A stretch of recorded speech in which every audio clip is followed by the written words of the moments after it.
भारत रत्न से सम्मानित महान अभियंता, विचारक और दूरदर्शी योजनाकार सर मोक्ष गुंडम विश्वेश्वरैया का जन्म आज ही के दिन 15 सितंबर 1861 को मैसूर, वर्तमान कर्नाटक के कोलार में हुआ था।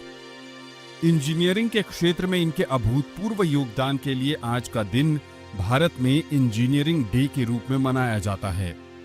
दक्षिण भारत के कर्नाटक के मैसूर को एक विकसित और समृद्धशाली क्षेत्र बनाने में इनकी भूमिका सर्वोच्च है।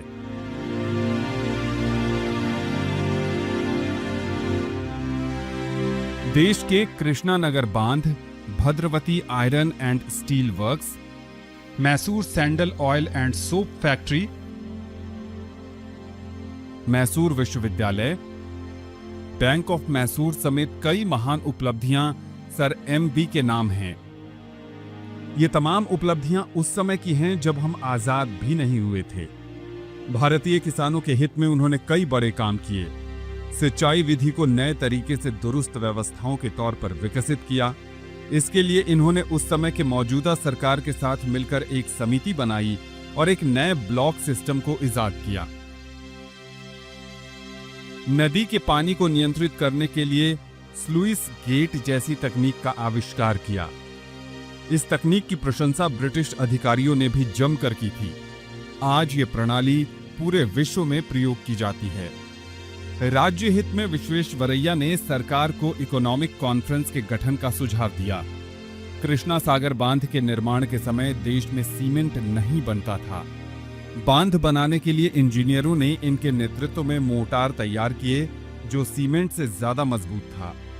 इनकी महानता से प्रभावित होकर सन 1912 में मैसूर महाराज ने सर मोक्ष गुंडम विश्वेश्वरैया को मैसूर का दीवान बना दिया।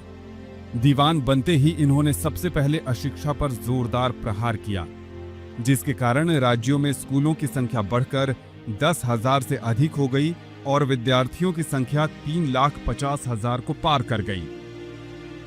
दीवान रहते इन्होंने मैसूर में पहला फर्स्ट ग्रेड कॉलेज, महारानी कॉलेज बनवाए। साथ ही लड़कियों के लिए अलग हॉस्टल जैसे अनेकों परिवर्तनकारी कार्य किए। दूरदर्शन परिवार की ओर से आधुनिक भारत के विश्वकर्मा, भारत रत्न सर मोक्ष गुंडम विश्वेश्वरैया को उनकी जन्म जयंती पर शत शत नमन।